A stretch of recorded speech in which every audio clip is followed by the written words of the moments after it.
বিষয়ে বলেছি যে জনাব আমির হোসেন আমু তিনি 14 দলের সমন্বয়ক। 14 দলের সমন্বয়ক থাকা অবস্থায় 19 জুলাই 2024 তারিখ সারা দেশব্যাপী যখন মানবতা বিরোধী অপরাধ চলমান আছে, গণহত্যা চলমান আছে, তখন 14 দলের একটি বৈঠক সংগঠিত হয় গণভবনে। এই বৈঠকে তিনি একজন নেতৃত্বস্থানীয় ব্যক্তি ছিলেন এবং সেই বৈঠকে কারফিউ জারির সিদ্ধান্ত এবং কারফিউয়ে দেখা মাত্র গুলির সিদ্ধান্ত হয় এবং পরবর্তী আপনারা 20 তারিখ থেকে দেখেছেন সারা দেশে কীভাবে নিরীহ নিরস্ত্র সাধারণ ছাত্র জনতার উপরে নির্বিচারে গুলি করে তাদেরকে হত্যা করা হয়েছে, চিরতরে পঙ্গু করা হয়েছে, অন্ধ করা হয়েছে, আহত করা হয়েছে। এখনও তারা এই শরীরে সে সকল দাগ বয়ে নিয়ে বেড়াচ্ছেন, আর যারা নিহত হয়েছেন তাদের পরিবাররা এই ক্ষত বয়ে নিয়ে বেড়াচ্ছেন। সেই সকল দায় থেকে যারা ওই মিটিংয়ে উপস্থিত ছিলেন, যারা নেতৃত্ব দিয়েছেন, যারা সিদ্ধান্ত দিয়েছেন, এই দুজন আসামি তাদের অন্যতম ব্যক্তি ছিলেন। তারা এই দায় এড়াতে পারেন না। জনাব অ্যাডভোকেট কামরুল ইসলাম এমপি ছিলেন ঢাকা নিউ মার্কেট এলাকায়। আপনারা জানেন তার এলাকাতে কি নৃশংসভাবে হত্যা হয়েছে। ঢাকা 2 আসনের এমপি হিসাবে তার এলাকায় অসংখ্য ছাত্র জনতাকে গুলি করে হত্যা করা হয়েছে। তিনি আওয়ামী লীগের প্রেসিডিয়াম সদস্য ছিলেন। তার আওয়ামী লীগের প্রেসিডিয়াম সদস্য থাকা অবস্থায় আওয়ামী লীগ দলীয় সিদ্ধান্ত নিয়ে ছাত্র আন্দোলনের বিরুদ্ধে অবস্থান নেয় এবং তার দলীয় ছাত্রলীগ যুবলীগ নেতাকর্মীরা অস্ত্র দিয়ে এবং সাথে আইনশৃঙ্খলা বাহিনী চাইনিজ রাইফেল দিয়ে গুলি করে সাধারণ ছাত্রজনকে হত্যা করে। সে সকল অভিযোগ তদন্তে ইতিমধ্যে পাওয়া গিয়েছে, আরও তদন্ত অব্যাহত আছে, সেগুলো আমরা তাদেরকে পড়ে শুনিয়েছি, জানিয়েছি। এই সকল অভিযোগে তাদেরকে এই মামলায় গ্রেফতার দেখিয়ে কারাগারে প্রেরণ করা হয়েছে। না, ওয়াদুদ হত্যা নিউ মার্কেটে তাদেরকে গ্রেফতার করে কোর্টে রাখা হয়েছিল। আজকে তাদেরকে এই ট্রাইব্যুনালের মামলায় সারা দেশব্যাপী যেটা হয়েছে সেই মামলায় গ্রেফতার দেখানো হয়।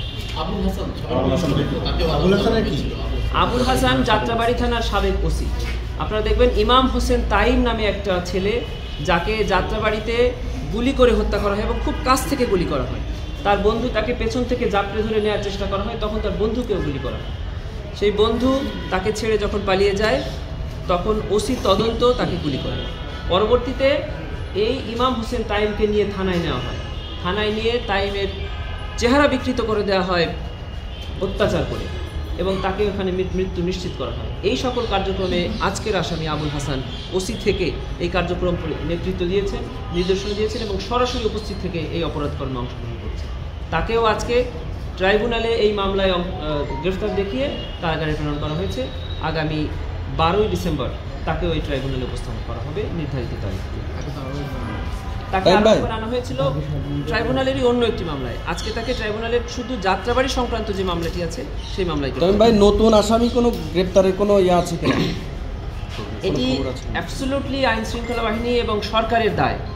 ট্রাইব্যুনাল থেকে ইতোমধ্যে প্রায় 70 জনের বিরুদ্ধে গ্রেফতারি পরোয়ানা জারি হয়েছে। আমরা দেখতে পেয়েছি যে অল্প কয়েকজন ব্যক্তি ইতোমধ্যে গ্রেফতার হয়েছেন, এখনও অনেক ব্যক্তি গ্রেফতার হননি এবং তারা পলাতক থাকা থেকেও এই মামলার তদন্তে বাধাগ্রস্ত করে বিভিন্ন বক্তৃতা বিবৃতি দিচ্ছেন, যেটিতে আমাদের তদন্ত বাধাগ্রস্ত হচ্ছে। আমরা সরকারের কাছে অনুরোধ জানাচ্ছি যে খুব শীঘ্রই তাদের আইন শৃঙ্খলা বাহিনীকে আরও তৎপর করে, গোয়েন্দা সংস্থাকে তৎপর করে এই পলাতক আসামিদেরকে যেন অতি দ্রুত গ্রেফতার করে।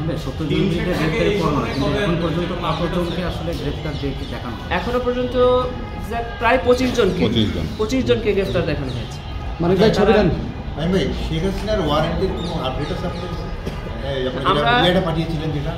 আমরা রেড নোটিশের অ্যাপ্লিকেশন করেছি, সেটি এখনো পেন্ডিং আছে, আমাদের কাছে এখনো কোনো রেজাল্ট আসেনি। না, এটা আমাদের বিজ্ঞ চিফ প্রসিকিউটর।